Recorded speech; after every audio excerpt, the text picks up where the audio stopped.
The dirt moved first, and the blind girl froze with her hand on the grave. Beneath the packed earth, something shifted again, once, twice, followed by a sound so faint it might have been a breath trapped in a throat. Mara stood in the dark beyond the burial field, her bare fingers brushing the damp grass, listening harder than anyone else ever bothered to listen. The rest of the pack had already gone back to the hall, their boots long gone from the path, their laughter swallowed by the stone walls of the old hill.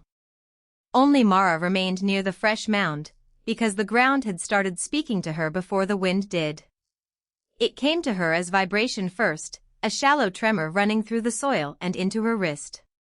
Then came the sound, low, broken, barely there. Help, the word slipped through the earth like air through torn cloth.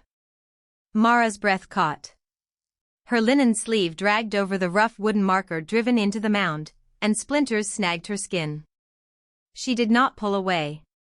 She bent lower instead, one ear angling toward the dirt, the other toward the distant clatter of shutters slamming in the hall above. "Who is there?" she whispered, though she already knew no one would answer except the voice under her feet. Another tremor passed through the grave. This one was stronger. 3 quick taps, as if a hand was striking the inside of a coffin lid. Mara's mouth went dry. The smell reaching up from the soil was sharp and wet, iron mixed with crushed cedar, the scent of freshly cut wood and turned earth. Someone had been buried here tonight. Someone alive. Her blind eyes could not see the mound, the moonlight, or the black banners hanging from the burial post, but she could feel the shape of the hill through the cold air pressing against her face. She could feel the stillness around it too, the kind that came when wolves decided not to look too closely at something ugly. Mara straightened slowly, her fingers tightening around the worn leather cord tied to her wrist, the only thing she still had from her mother. It scraped softly against her thumb as she turned her head toward the voices she heard approaching from the ridge. "That girl is still here," a man said, his boots grinding gravel. "Let her be," another answered with a laugh. "She can't even see the grave." "What does it matter?" Mara said nothing. She had learned that silence made people careless. Careless people revealed too much. The footsteps passed within a few feet of her, and the heat of their bodies drifted by like smoke. One of them spat into the grass. "They say the king fought until his last breath. Then he should have died faster." The first man snorted. "Better him than us." Their voices faded toward the hall, but Mara remained still, every nerve stretched toward the mound. "King."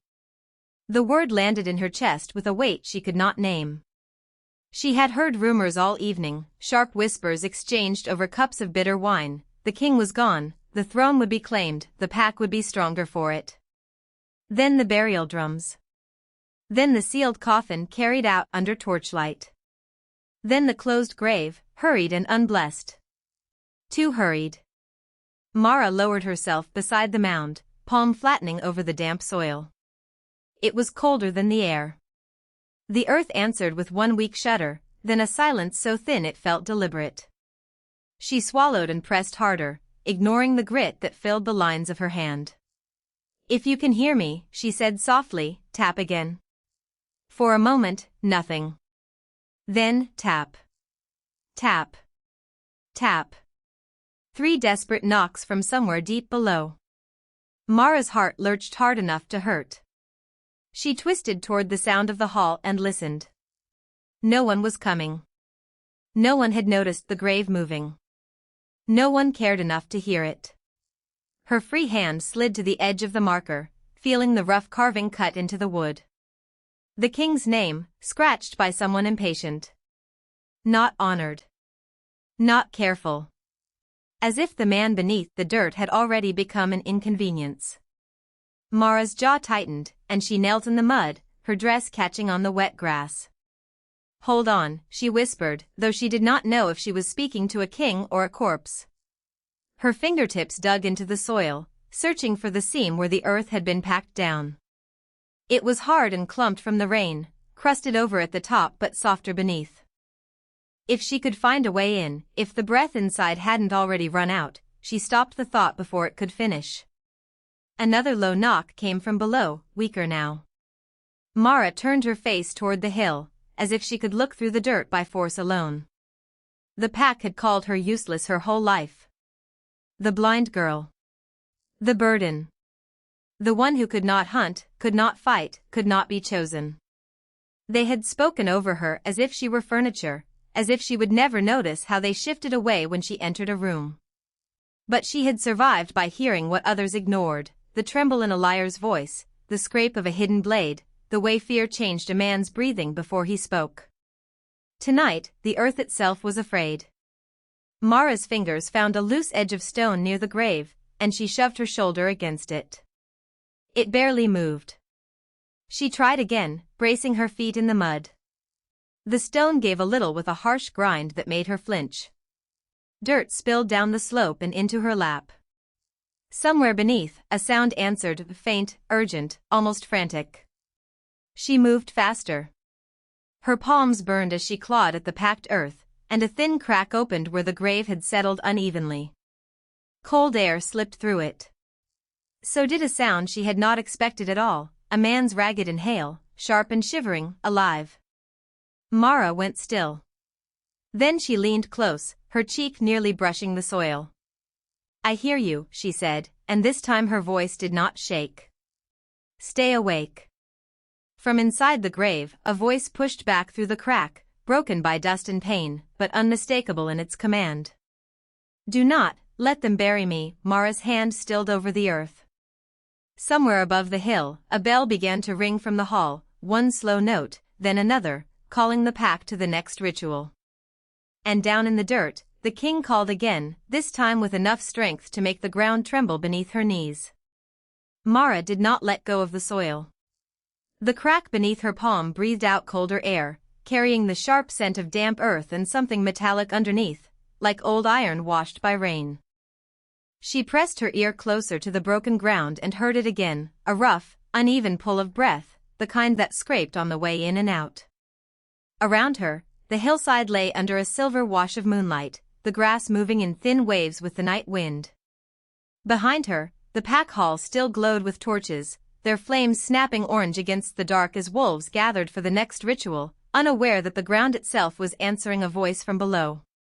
Mara slid her fingers into the loosened seam and dug. Dirt crumbled under her nails. Pebbles rolled down the slope and tapped against her boots. "I'm here," she said, low and steady, as if speaking to a wounded animal that might bolt if startled. "Keep talking to me." The answer came after a pause so thin it nearly vanished. "Quiet," the buried voice rasped. "They will hear." Mara froze only for a second. Then she took her shawl from her shoulders, folded it tight, and shoved it beneath her knees so she could lean in without slipping. The cloth caught on the wet ground and came away stained with mud. She did not care. She groped along the crack until her fingertips touched rough boards buried under the soil, planks laid over a hidden space, old and warped, still holding the weight above them. Someone had covered the king's grave fast and shallow, too fast, as if they had wanted the earth to keep the secret without question. The thought made her mouth tighten. On the hill, a horn sounded from the hall, one long call, then silence.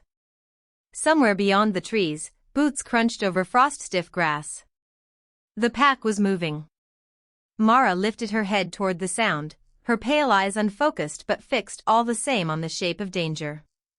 "How many are there?" she asked. The man beneath the earth gave a strained exhale that turned into a cough. "Too many." His voice dragged over the word, but it still carried command, hard as a blade set on a table. Mara glanced toward the glow in the distance. She could not see the faces, only the torchlight pulsing through the trees like blood under skin. The others had laughed when she was set to clear the ceremonial path. Blind Mara, they had called her. Little waste of a girl. They had handed her a basket and told her to keep to the edges, where she could not embarrass anyone by getting in the way. Now the same path had led her to a body beneath the earth and a king whose voice was threading through packed dirt. She dug faster. Her hands sank into cold mud, then struck wood again. The boards shifted with a hollow groan. Dust puffed up through the seam and clung to her throat, dry and bitter. She coughed once, then leaned harder. "If you can move," she said, "move your hand." A beat passed. Then, from below, something scraped against the underside of the boards. Not much. Just enough to make her breath catch. Mara shifted her weight and pressed both palms to the grave cover. The wood gave a little more, releasing a burst of colder air that smelled of stone, sweat, and darkness that had no right to be so deep this near the surface. Beneath it, the king drew another breath, slower this time, as if he were learning how to take air without swallowing dirt. "Good," Mara whispered, and kept working. She dragged fallen branches from the edge of the clearing and jammed them under the board as leverage. The sticks bit into her hands. Splinters snagged her skin. She used her heel to drive them deeper, one by one, until the cover lifted just enough to widen the crack. A sliver of night-black space opened beneath the earth. Then a hand shot up, mud-caked, trembling, and catching her wrist with a force that almost made her lose her balance. Mara gasped and staggered back half a step, her boots skidding in the loose dirt. The hand did not let go. It was cold as river stone, yet the grip was unmistakably alive. A pulse thudded against her skin. Then another. "Don't let go," he said, and the words came out ragged, but the order was there, honed by authority even in ruin. Mara swallowed, planted her feet, and grabbed his wrist with both hands. "I'm not going anywhere." For a moment, there was only the wind and the far-off hum of the pack hall. Then the buried king pulled once, testing, and the opening widened another inch. Darkness shifted beneath the boards.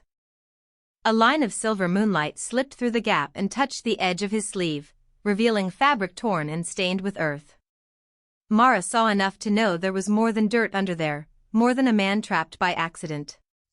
The way his fingers tightened, the way his breathing steadied around her touch, the way even half-buried he still moved like someone used to being obeyed made the hairs rise along her arms. Footsteps sounded closer now, sharp and descending the hill. One voice called out from the trees, impatient and bright with ceremony. "Where is the king's marker?" Another answered, harsher. "Search the ridge." He could not have gone far. Mara's head turned toward the sound. The grip on her wrist tightened once, warning her without words. She made a decision so fast it felt like a door slamming shut. She dropped flat beside the grave, pressed one hand over the widening crack, and used her body to hide the opening from the path above. Mud soaked through the front of her dress. The earth beneath her palms was cold enough to bite. "Stay still," she murmured to the man below. Not a sound. "If they find me here," he started. "Then they won't," she cut in, and reached for the loose shawl she had abandoned. With one quick motion, she dragged it over the disturbed soil, smearing mud across the surface until the break looked no different from the rest of the hillside. The work was clumsy, but the darkness helped. From the path, she could hear the pack circling, their voices coming and going like wolves nosing through tall grass. One of them would look down eventually. One would notice the fresh dirt. One would ask why a blind girl was lying face down in the mud beside a grave no one wanted to remember. Mara kept one hand planted over the hidden seam and listened to the king's breathing beneath her. It was stronger now, still strained, but no longer collapsing on itself. A small movement brushed her palm from below, his fingers, shifting against the board, as if searching for the edge of freedom. Then, from the ridge above, a lantern bobbed into view. The light swung once across the trees, then tilted toward the clearing. A guard's voice cut through the dark, close enough now to raise the tiny hairs at Mara's neck. "Who is down there?" Mara lifted her face toward the light, keeping her body pressed over the grave, and answered without looking away from the path. "Only the girl you always ignore." The lantern stopped moving. Footsteps halted. And beneath the earth, the buried king gave a low, unmistakable laugh that sounded like the first breath of a storm. The guard's lantern had not moved. It hung in the dark like a judgment, its flame trembling against the damp night air while Mara stayed crouched over the hidden seam in the earth. Beneath her palm, the king's breathing had steadied into something deeper, rougher, but alive. A thin thread of warmth leaked through the boards under the grave, and with it came another sound, 3 light taps, so faint she might have missed them if her ear had not been pressed close to the soil. Not a collapse. A signal. Mara turned her head toward the ridge, where boots crunched over pine needles, and a second guard called out, "Search the perimeter. If that girl is lying, she'll regret it." Mara's fingers closed around the edge of her shawl. The fabric smelled of wood smoke and rain, and it was already slick from the wet grass.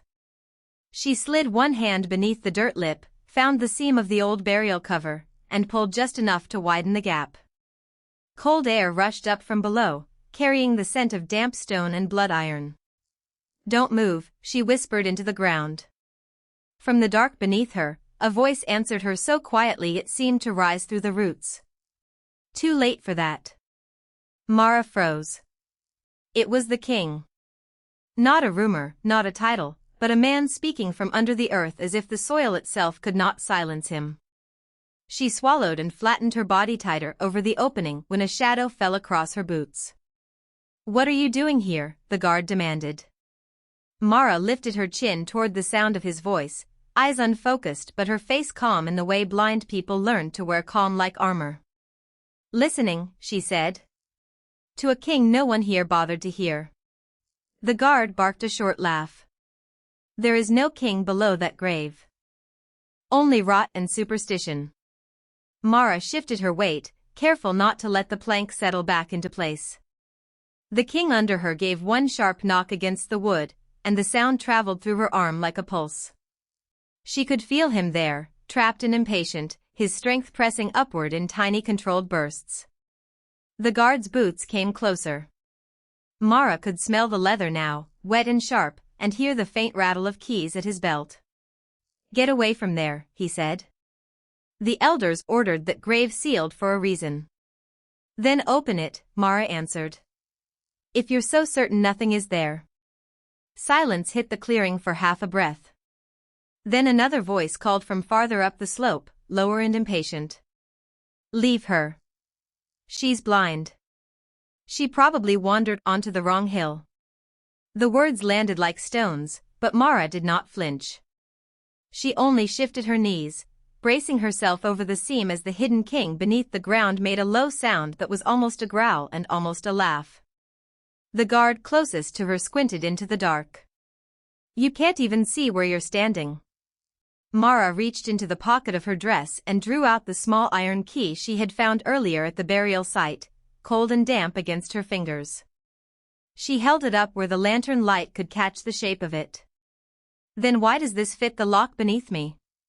The man's face changed.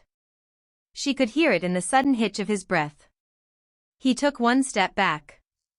Mara heard the lantern tilt, heard the sharp hiss of flame against metal, and then the king knocked once more from below, harder this time.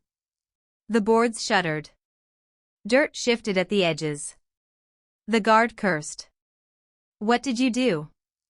Mara kept one hand flat over the grave and the other around the key. "I listened when everyone else walked away." Before he could answer, the ground gave a small, ugly cough, and a strip of ancient wood split near her elbow. A thin wash of stale air rose out, colder than the night itself, and with it came the king's voice again, closer now, clearer now. "Mara." He had remembered her name. The single word changed the shape of the clearing. Even the guards went still, as if the sound had traveled through their bones. Mara drew a tight breath and leaned toward the crack in the earth. "Can you move?" she asked. "Can you climb?" "If they lift this lid," he said, each word measured and low, "I can stand." The guards exchanged a look she could not see but could hear in the pause between them. One shifted his feet. Another cursed under his breath. They were afraid now. Not of her. Of what was waking under their boots. Mara set the key between her teeth and planted both hands on the splintered wood. "Then stop wasting time," she said. She pushed. The old cover groaned, and the sound was so deep it seemed to wake the whole hill. Dirt slid down the sides of the grave and pattered against her sleeves. Somewhere below, the king braced himself, and the pressure of his body against the board rose in a sudden jolt that told her he was pushing too. Together, they moved the cover just enough to let a slash of moonlight cut into the darkness beneath. A hand appeared first, broad, pale with soil, fingers digging into the edge. One of the guards made a choking sound. By the moon, Mara reached down without hesitation and caught that hand with both of hers. His skin was cold from the earth, but the grip that closed around her wrist was iron-hot, alive with the kind of strength that did not need to shout to be feared. "Pull," the king said. Mara planted her boots in the mud and pulled. The guards rushed forward at once, but they were too late. The buried king surged upward in one brutal motion, the grave splitting wider with a crack like thunder, and moonlight fell across the face of a man the pack had declared dead. Soil clung to his hair and jaw. His chest rose hard beneath torn black linen. For one stunned instant, no one spoke. Then the nearest guard stumbled back and dropped his lantern. The glass shattered, and fire spilled over the grass in a brief, bright bloom. In that flicker, the king turned his head toward Mara, and though her eyes could not meet his, she felt the force of his attention like a hand at her throat. "You heard me," he said. It was not a question. Mara let go of his wrist only when he was fully upright, and even then, his fingers brushed once over her palm, as if confirming she was real. The guards backed away from both of them. One of them swallowed hard and lifted a shaking hand toward the hill path. "Alarm the pack," he said. "Now." Above them, a horn began to sound from the ridge, one long note, then another, cutting through the trees like a blade. The king stood in the open grave, mud streaking his face, his gaze fixed on the dark line of men retreating from him. Then he looked back at Mara and offered her one brief, dangerous smile. "They buried the wrong thing," he said. "Now let them dig me out of their lie." Mara did not let go of the king's sleeve until the iron latch on the grave gate scraped open again above them. The sound carried down the narrow cut in the earth, thin and ugly, followed by the heavier thud of boots on packed dirt. Cold air moved through the opening and with it came the smell of wet roots, crushed pine needles, and the sour reek of disturbed soil. The king lifted his head toward the ridge, his jaw set, mud drying in dark streaks along his cheekbones. He had climbed out of a burial pit like a man walking out of a prison, but the world above still had its hands on him. Two guards stood at the lip of the trench with spears angled down. One of them barked, "Stay where you are." Mara felt the vibration of his voice in the ground through her boots. She reached for the king again, not because she was brave, but because his wrist had gone rigid beneath her fingers and she knew that sound. It was the sound of a body bracing for impact. "If they seal the path," she said, keeping her voice low, "you'll be trapped before you reach the outer ridge." The king turned his head toward her. His eyes did not need hers to find her face. "You know the way out," he said. Mara gave a small nod and felt his attention sharpen, as if the air itself had tightened around them. One of the guards laughed from above. "A blind girl leading the dead king," he called. "This is what the pack has come to?" Mara's hand closed around the edge of the king's sleeve. The cloth was damp and rough under her palm, streaked with clay that smelled like riverbanks after rain. "Move," she said. She pulled him toward the narrow cut in the far wall where the roots had broken through the soil years ago. It was not a tunnel anyone could stand in, only a crawl space where stones had shifted and left a gap barely wide enough for shoulders. The king bent without complaint and reached forward to brace the wall with one hand while she traced the ground with her bare fingertips. Loose dirt. A root. Then the hard curve of stone. "There," she murmured, and he followed the line of her hand. The guards above shouted for the archers to hold. Another horn sounded from somewhere deeper in the pack grounds, lower this time, answered by a second horn near the river gate. The king paused, listening. Mara could feel the change in him as clearly as heat from a fire. "They're splitting the guard lines," he said. "They think I'm still buried." "Then we keep it that way," Mara answered. She pressed her shoulder against the root-laced wall and pushed, but the soil only gave a little, gritty and cold against her skin. The king lowered his hands beside hers. The stone beneath shifted with a dry scrape. Together they worked the gap wider, clay crumbling in damp clumps that slid over Mara's knuckles. Above them came a shout, closer now, sharper, the scrape of metal being drawn. A spear tip punched through the dirt less than a foot from Mara's elbow. She jerked back, heartbeat thudding in her throat, and the king caught her by the forearm before she could stumble into the trench wall. His grip was warm, firm, and steady enough to anchor the shaking ground under her feet. "Stay with me," he said. It was not soft. It was command, and somehow it held more care than kindness ever would. Mara swallowed once and nodded. Together they slipped into the opening. The space beyond smelled of cedar sap and old rainwater.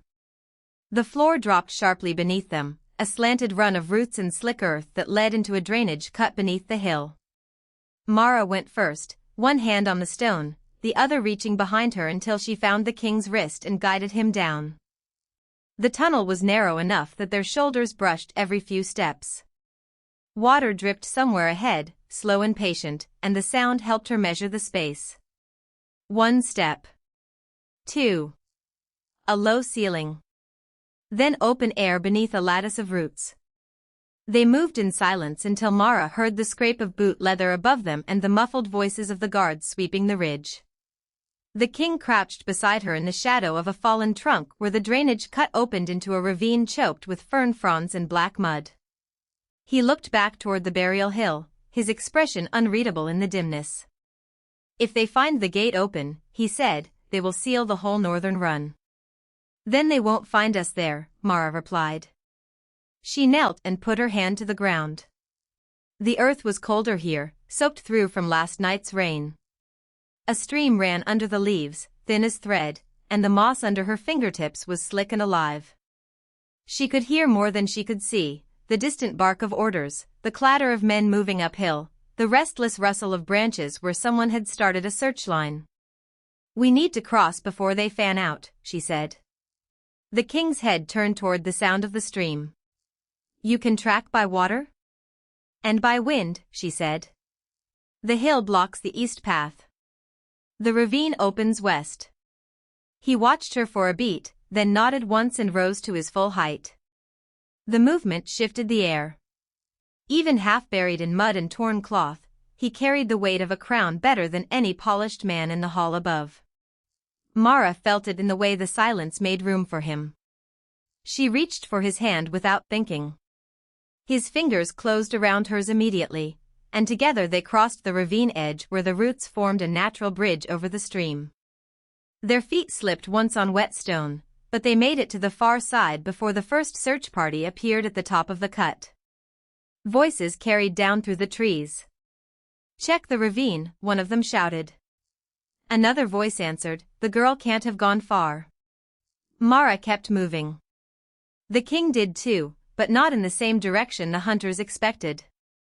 He angled them toward the old supply path that cut under the pack granary, a route so forgotten that briars had swallowed most of it. The thorns brushed Mara's calves through her dress, snagging the fabric, and she winced as one sharp stem tore a shallow line across her wrist. Before she could pull away, the king stopped, took her hand, and used the hem of his own coat to wrap the scrape clean. The cloth was rough and smelled faintly of smoke and earth. "You're bleeding," he said. "It's nothing." "Nothing gets noticed," he replied, tying the torn strip with a quick, efficient knot. His hands were steady. His voice was not gentle, but the care in the act settled between them like a shield. For a moment neither of them moved. Then a shout rose from the granary yard ahead, followed by the crash of something wooden being overturned. The king's head snapped toward it. Mara caught the change in the sound before she understood the shape of it: too many boots, too close, and the sharp ring of a command blade being drawn. "They've blocked the supply path," she said. "No," the king answered, his mouth flattening into a line. "They've placed a bait." A heartbeat later, a torch flared at the end of the briar tunnel, throwing orange light across the leaves and the wet stones at their feet. Standing in the glow was a pack elder in a fur-lined coat, one hand lifted in mock welcome, the other resting on the hilt at his side. "Your Majesty," he called, his voice carrying easily through the clearing. "Come out and surrender before the pack decides the blind girl led you into another grave." Mara felt the king's fingers tighten around hers, and when he stepped forward, he did not look at the torch. He looked at the man holding it. The king staggered once the moment the torchlight hit the tunnel, not from fear but from the shallow air pressing in around him. Mara tightened her grip on his hand and moved first, her bare feet finding the uneven stone by memory and touch. The briar tunnel narrowed ahead, damp earth brushing her sleeves, the scent of wet roots and old dust rising with every breath.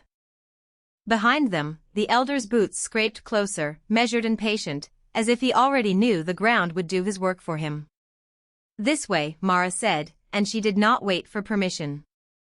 She ducked under a low arch of roots and pulled the king after her into a side passage so tight his shoulder brushed the wall. Something cold dripped from above, tapping once on Mara's wrist, then sliding down the back of her hand like rain that had gone underground and forgotten the sky. The king's breathing stayed controlled, but his fingers flexed around hers with one sharp pulse, and she understood that he had heard more than she had. The pack elder's voice echoed faintly from the main tunnel. "No need to run," he called. "The earth belongs to us." Mara turned her face toward the sound, then crouched and pressed her palm against the wall. The stone vibrated. Not from footsteps. From hollowness. She shifted left, then right, feeling for the place where the roots thinned and the air changed. There it was, one narrow seam in the rock, hidden under a curtain of mud and hanging moss, cold enough to sting the skin. She slipped her fingers inside and found a loose slab no heavier than a door. "Help me," she said. The king did not waste a second asking how she knew. He set his shoulder to the stone and pushed. The slab groaned, gritty and deep, and a breath of colder air spilled out from the darkness beyond, carrying the metallic scent of old chains and something faintly sweet, like crushed cedar. The passage opened enough for one person at a time. Mara went through first, one hand on the wall, the other lifted to keep from striking her face on the low ceiling. The tunnel beyond sloped downward, slick with moisture, and her shoes slid once before the king caught the back of her coat and steadied her. "You trust strange doors," he murmured. "Only when the people behind me are worse," she answered. Then she heard it again, the sound that had pulled her from sleep, from fear, from every warning shout in the camp. Not a voice this time. A knock. 3 uneven taps, faint and desperate, coming from far below the earth. Mara stopped so suddenly the king nearly stepped into her. The sound came again, thinner now, as if whoever made it was using the last strength in their wrists. She lifted her head, listening with the rigid stillness of a hunter. The tunnel air shifted at her cheek, carrying a draft from somewhere deeper inside. "He's here," she said. The king's jaw tightened. "I know."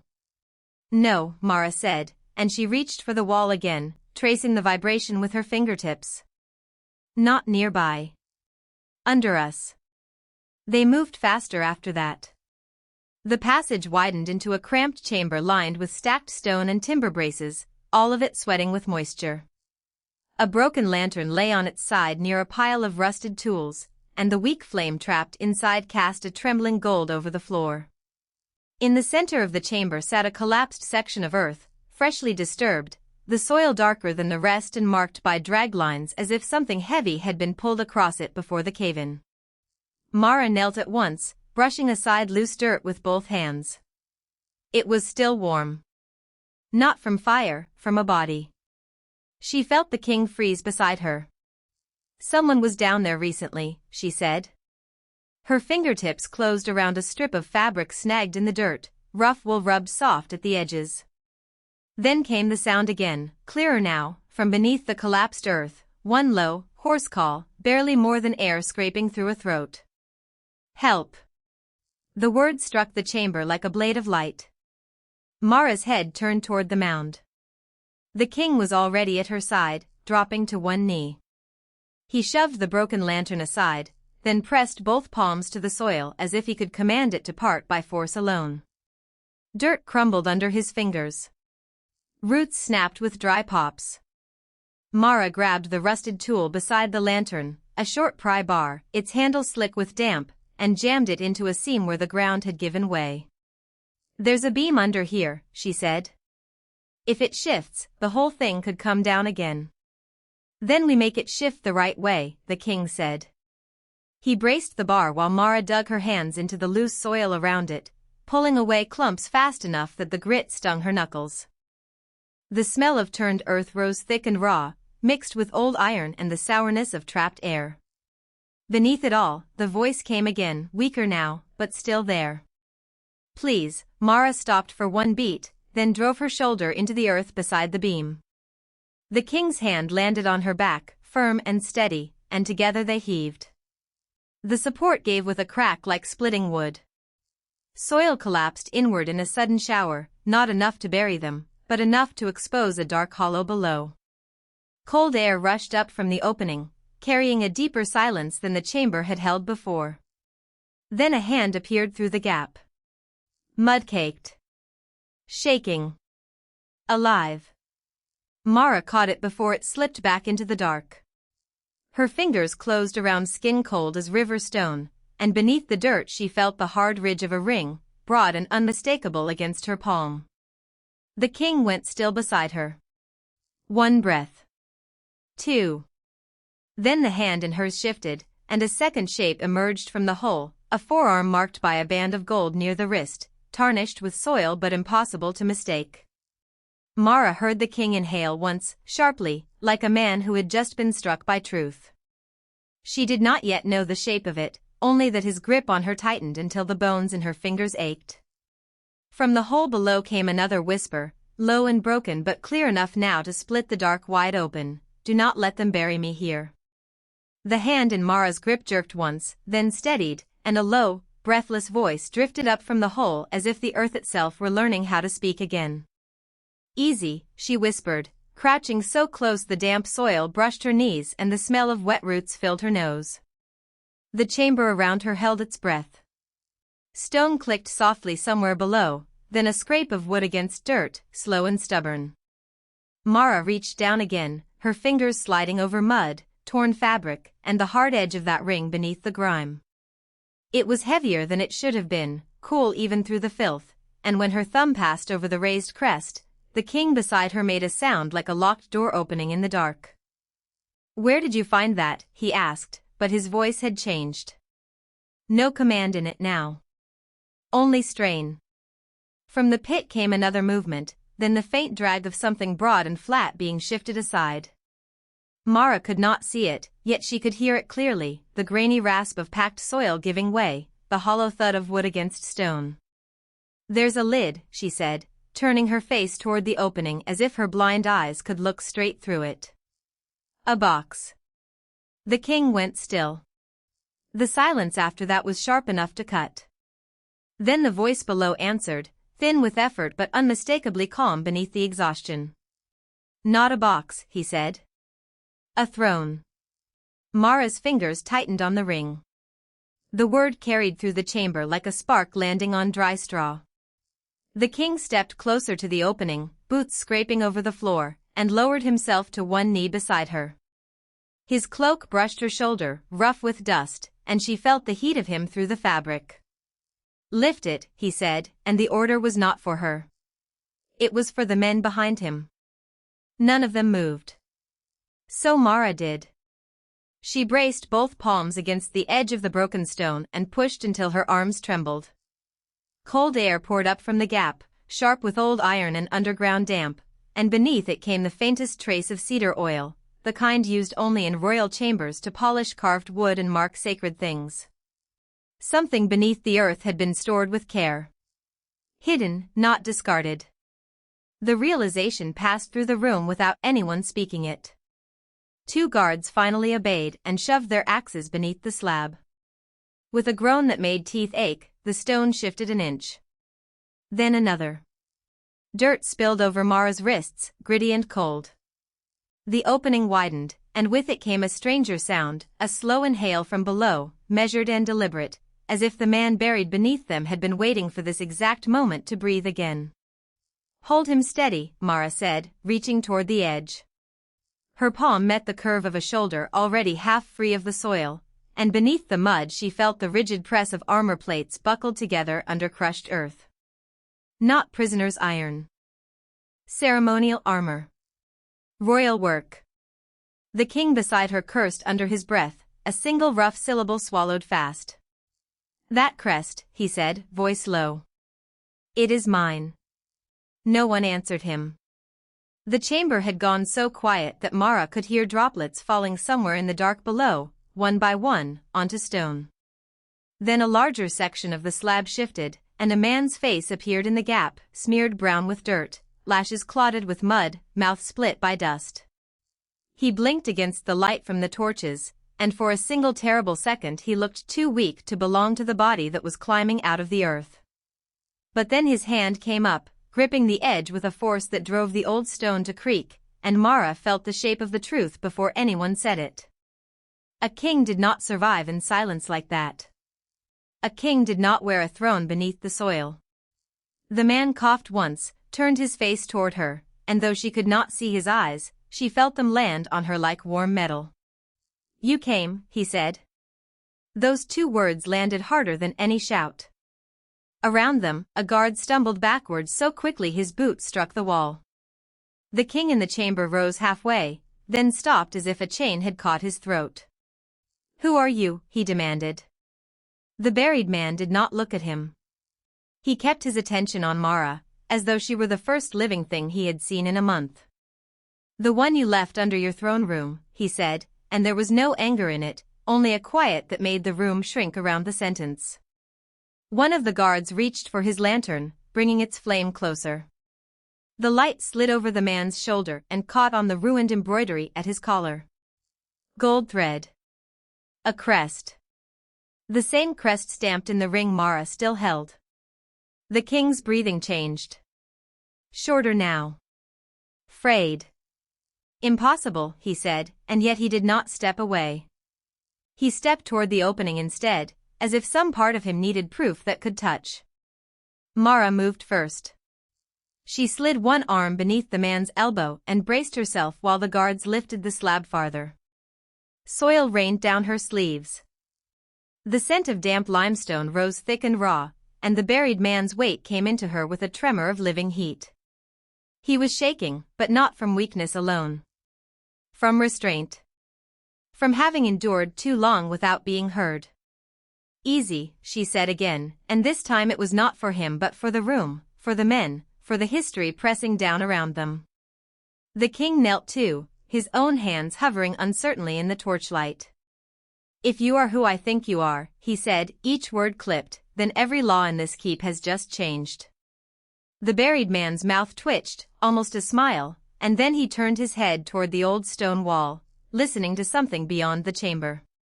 A vibration passed through the floor. Faint at first. Then again. The sound of feet. Many feet. Approaching from the corridor above. The king heard it too. His head snapped up. Guards reached for their swords, the scrape of metal loud in the confined space. Mara tightened her hold around the rescued man's arm, feeling the pulse jumping there beneath the mud. He was still looking toward the corridor, not afraid, just steady in the way only someone with nothing left to lose could be steady. "They know I'm alive," he said quietly. The king's jaw locked. "How?" "Because they buried me themselves." The words fell into the room and stayed there. No one moved. Even the torches seemed to burn more slowly. Then the rescued man shifted, and beneath the broken soil at his throat, Mara felt the sharp corner of a chain, thin, royal, and snapped clean through. Not a prisoner's restraint. A sign. A claim. The king saw it an instant later. He took one step back, then another, as if the floor had tilted under him. "Open the gate," he ordered the guards. "Now." But the footsteps in the corridor had already reached the door, and something heavy struck the other side with a deep boom that shivered dust from the ceiling. Mara turned her face toward the sound, one hand still locked around the buried man's arm, the other over the cold ring in her palm. The rescued king drew one slow breath, and when he spoke again, his voice carried through the chamber with the clean edge of command. "If they brought a shovel," he said, "then they came prepared to finish what they started." Another hit the door. Wood cracked. The king beside Mara drew his sword with a metallic hiss, and in the same instant the man from the earth rose at last, dragging himself fully from the pit as the first beam split in the corridor beyond. Mara heard the hinge scream. Then the room filled with a new sound, one she would remember for the rest of her life.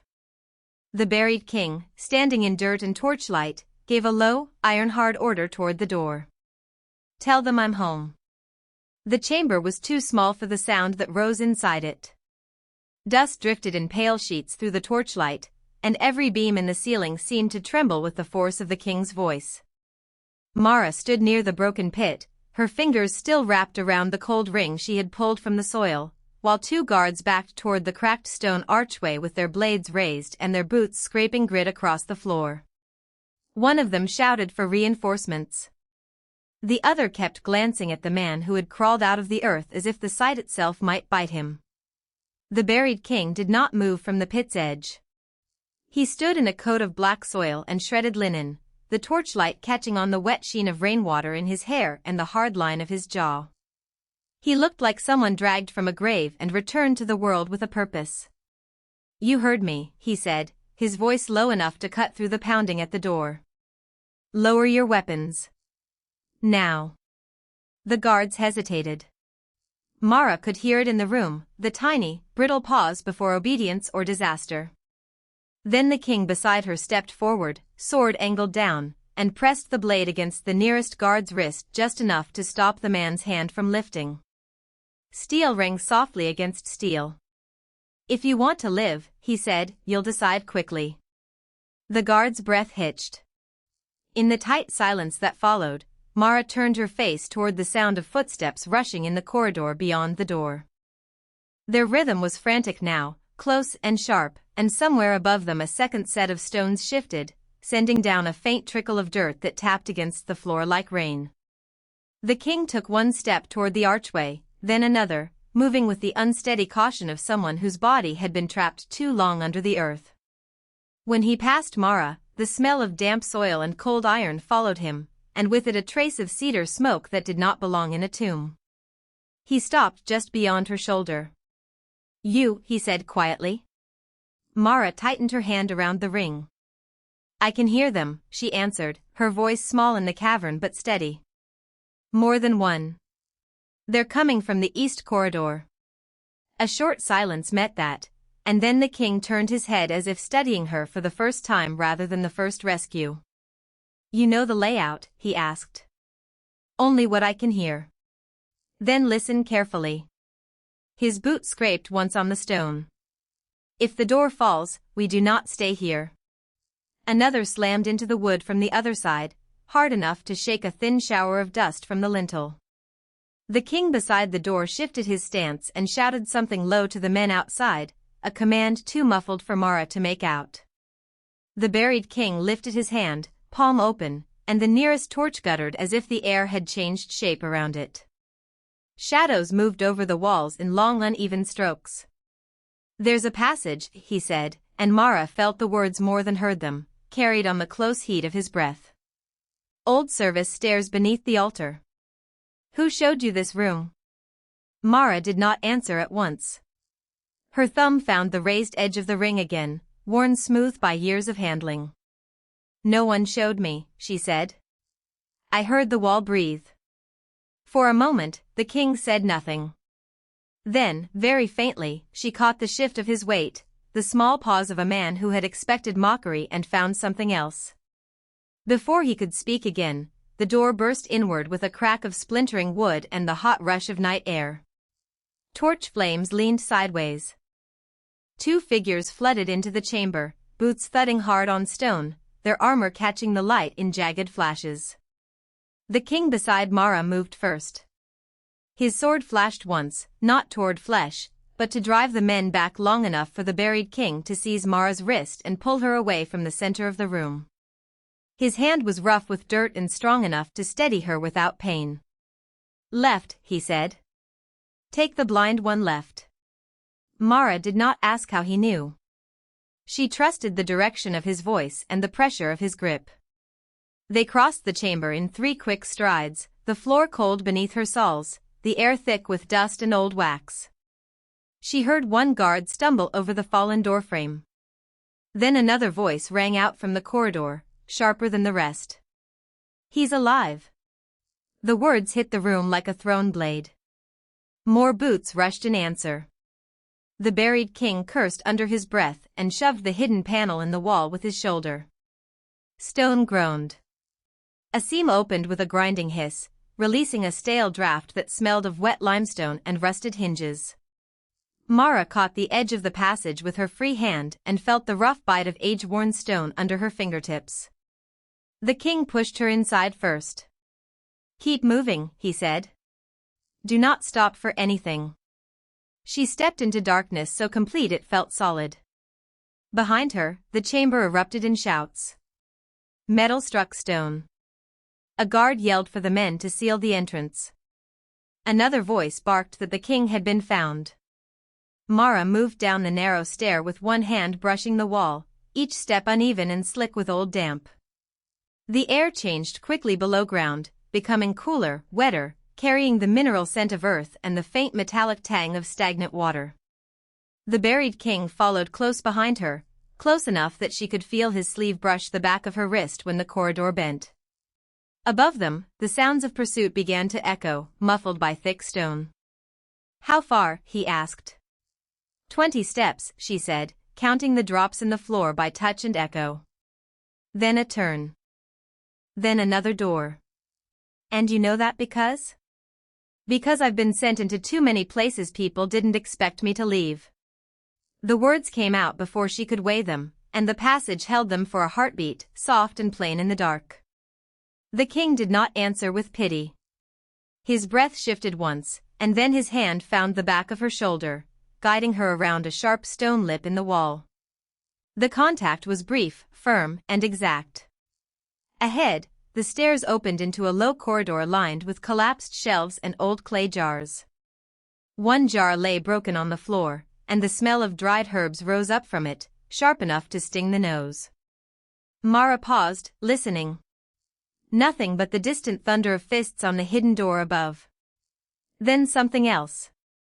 A thin, trapped sound. Not from the corridor ahead. From the room beyond the next arch. She turned her head toward it. "Someone's there," she said. The buried king froze beside her. The king who had drawn his sword above ground held still as well, listening with the same hard focus. The sound came again, small, uneven, like breathing through a cloth. He was not looking at the door now. He was looking at her. "Can you tell if it's a person?" he asked.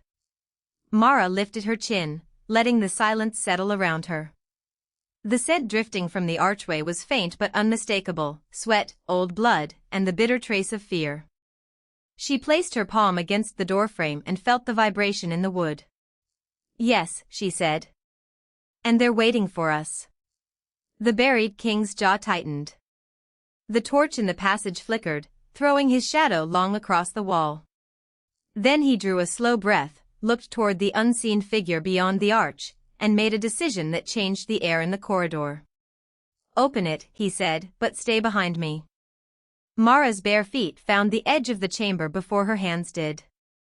The stone floor had gone cold as river water, and the air smelled of damp earth, old pine resin, and the sharp metallic sting of blood that had soaked into the cracks long ago. Above them, through the narrow shaft of the forgotten burial hall, a strip of moonlight slid across the wall like a blade.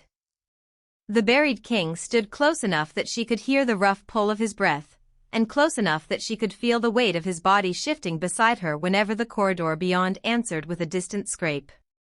The man who had been mistaken for a prisoner all evening said nothing for a long moment. Then he lowered the lantern in his hand and looked at Mara as if he were measuring something far more important than danger. You were right, he said quietly. This isn't just a seal. It's a lock. Mara lifted her hand, fingers brushing the carved edge of the stone before her. The surface was slick with moisture, ridged with old runes worn smooth by time. Somewhere behind it, the sound came again. A knock, faint and careful, from beneath the earth. Not from the chamber. From deeper. The king's jaw tightened. How many are there? He asked. Mara turned her head toward the wall, listening with the same stillness she used when finding her way through a dark room. The silence had texture in it. A low drag of breath. The tiny hitch of pain held back on purpose. Then, under all that, another sound, someone trying not to cough. At least 2, she said. Maybe 3. His eyes flicked to the hidden servants waiting in the corridor and back to her. Then we stop waiting. He reached for the iron ring embedded in the stone, but Mara caught his wrist before he could pull. His skin was warm through the torn sleeve, the pulse under it steady and hard. If you force it, she said, the whole wall could come down. He paused. That pause changed the room. It turned the king from a man acting on instinct into a ruler forced to listen to a girl no one else had bothered to believe. His gaze dropped to her face, to the empty stretch of blindness that others had mistaken for weakness, and then he did something that made the servants in the corridor go quiet. He let go of the ring. Then tell me what to do, he said. The words landed softly, but the chamber seemed to hear them all the same.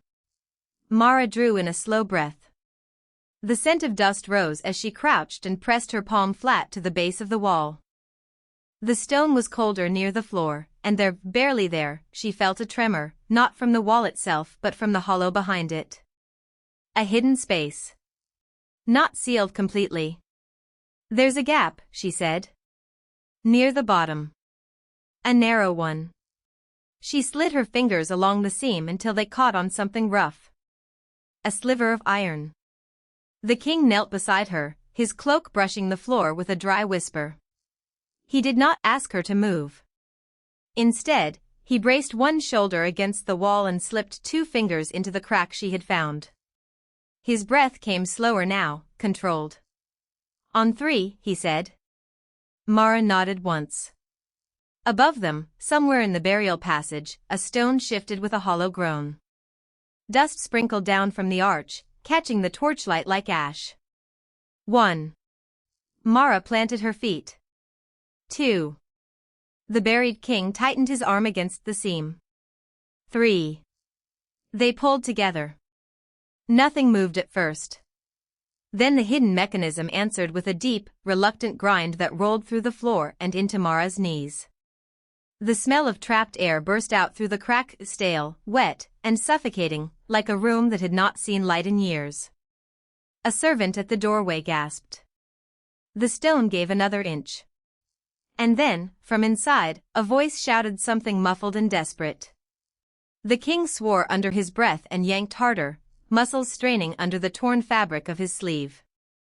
Mara reached lower, finding the iron latch with her fingertips, and wedged both hands under the edge. The stone scraped against her nails. Pain flashed up her wrists, but the chamber had no room for hesitation now. With one last brutal shove from the king, the wall swung inward. A rush of air hit them first, cold and damp, carrying the smell of wet roots and smoke. Then the lantern light fell into the hidden room, and Mara heard the sharp intake of breath from the people inside. There were indeed 3. 2 guards in ragged cloaks, one on his knees, one pressed against the far wall. Between them sat a man bound in rope, his shoulders bowed, his crown gone, his face streaked with dirt. Even before he lifted his head, everyone in the room felt it. The shape of authority. The kind that did not disappear just because the body had been hidden underground. The buried king beside Mara went utterly still. The air around him changed, as if the entire corridor had recognized a bloodline before the eyes did. Your Majesty, one of the guards rasped, dropping his head so fast the torchlight flashed off the wet line at his temple. The bound man looked up. His eyes met the king's in the doorway, and whatever remained of the hidden room's silence shattered. Mara heard the rope creak as he tried to rise. She heard the king's breath catch once, sharp and contained. And then she heard the words that made every wolf in the corridor go rigid. "You came too late," the bound man said. "They told the pack you were dead." The buried king stepped forward into the light, and the torch on the wall threw his shadow across the floor like a banner unrolling. He did not glance at the others. He looked only at the crownless man on the ground, then down at Mara standing at his side with dust on her cheeks and stone grit on her palms. His voice, when it came, was low enough to make the hidden chamber feel smaller. "No one will say that again." He cut the rope with one clean slash of his knife. The bound man gasped as the fibers snapped away, and Mara felt the air shift with it, like a door opening somewhere far larger than the one they had just forced. But before anyone could move, a deep horn sounded above ground. One blast. Then another. The king's head turned toward the stairway, listening to the pattern with sudden, cold understanding. The guard on the floor whispered, "They found us." The buried king was already reaching for Mara's hand. "No," he said, and the word was not fear. It was command. "They found me." Mara's fingers closed around the king's wrist, feeling the hard pulse under cold skin, and she pulled him toward the stairway before the horn could sound again. Dirt crumbled under their boots. Torchlight from above leaked down the steps in thin orange bands, painting the stone walls with moving shadows and making the air smell of ash, sweat, and wet earth. The hidden chamber behind them was already filling with shouted orders, but the king did not look back. He kept his body angled in front of Mara as they climbed, one hand steady on the wall, the other still wrapped around hers. "Stay close," he said, and she did. At the top, the heavy trapdoor shuddered under pounding fists. Voices barked from the courtyard beyond, sharp with panic and fear. The man who had once been buried beneath the ground moved to the center of the room, lifted one hand, and pressed two fingers to the iron latch. The wood split with a dry crack. Light spilled in. Outside, wolves in the pack yard froze as if the dawn itself had spoken. Dust floated through the opening, bright and gold, and Mara could hear every breath the men around her held. The king stepped into the light first, alive, upright, and unmistakable. "You buried your own ruler," he said, his voice carrying across the yard like a blade laid flat. "Now look at him." No one answered. Boots scraped on stone. Someone dropped a spear. Mara felt the shift before she heard it, the pack's certainty breaking apart, one frightened heartbeat at a time. She took one step forward, then another, her cane tapping the ground once, twice, before she reached the edge of the open space. All those eyes that had once dismissed her as a blind beggar now tracked the king's hand resting at the small of her back, the quiet way he guided her to stand beside him instead of behind him. "She heard me," he said. "When you mocked her, she came into the dark for me." A murmur rolled through the crowd. The eldest councilman, gray-haired and trembling, pushed through the front line and fell to one knee. Then another did the same. Then a third. The sound of one body after another lowering to the dirt rose around them, a soft, uneven storm. The king did not move until the whole yard had bent before him. Then he turned to Mara. "Tell them what you did," he said. His thumb brushed once over the back of her hand, warm against the dust-cold air. Mara lifted her chin toward the sound of the gathered pack. "I followed his voice," she said. Her words were small, but they carried. A few people shifted uneasily. One woman in the front swallowed hard. Another looked down at her own hands. The king's jaw tightened, not in anger now, but in restraint. He held out the iron seal that had been dug from beneath the chamber floor, the crest blackened by soil but still whole. "This is the proof you wanted," he said. "You threw me into the earth and called it justice. But the earth did not keep your lie." He placed the seal into Mara's palm instead of showing it to them himself. The metal was warm from his skin, rough and heavy. She curled her fingers around it, and the pack saw that too. One of the warriors began to speak, to explain, to stumble toward apology, but the king cut him off with a single look. No more excuses. The courtyard went still under the noon sun, the heat pressing down on bare stone, the smell of trampled grass drifting in from the outer field. You will not ask her to prove what you refuse to hear, he said. You will not speak over her again. Then, with a slow motion that made every breath in the yard tighten, he turned and faced Mara fully. The light touched the dust on her cheeks, the pale braid over her shoulder, the worn sleeves she had mended herself. He reached up, paused only long enough for her to tilt her face toward his hand, and then he brushed a strand of hair away from her mouth as if the whole world had narrowed to that small, careful gesture. Come home with me, he said. Not to the pack. Not to the courtyard. To her. Mara's throat worked once. The wind shifted, carrying the scent of pine from beyond the walls, clean and sharp after the underground air. She heard the pack waiting for her answer, but their silence no longer had power over her.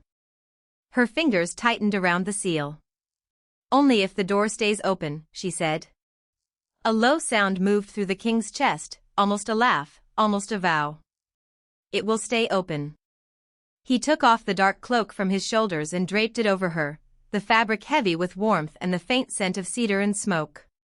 Then he looked at the pack and spoke with the calm of someone who no longer needed to prove he was king. This woman is under my protection. Her word will be heard in my hall. Her hands will never be bound. Her place will never be questioned again. The words landed one by one, firm as stones. Some heads bowed lower. Some eyes filled. None of them spoke back. Mara turned her face toward him, and though she could not see the sky, she felt the change in the air when he stepped closer. His knuckles brushed her cheek once, gentle and certain. You came for a voice in the dark, he said. You found your way to a kingdom. She let the seal rest in his palm again, and his hand closed over hers, both of them holding it together now, as if the symbol itself had become something shared. The sun was still bright above the courtyard when the king led her forward through the parted ranks, past the fallen trapdoor, past the men who had once laughed at her cane, past the place where the ground had swallowed a ruler and returned him changed. At the threshold of the hall, he stopped and turned her toward him. The stone under their feet was cool, the air beyond scented with candle wax and bread from the kitchens, ordinary and alive. He lifted her hand to his lips, slow enough that the entire hall could witness it, and kissed her knuckles with a reverence that hushed the room more completely than any command. Mara, he said, and this time her name sounded like a crown being placed. She answered by sliding her hand into his, and when the king opened the great doors, he did not go in alone.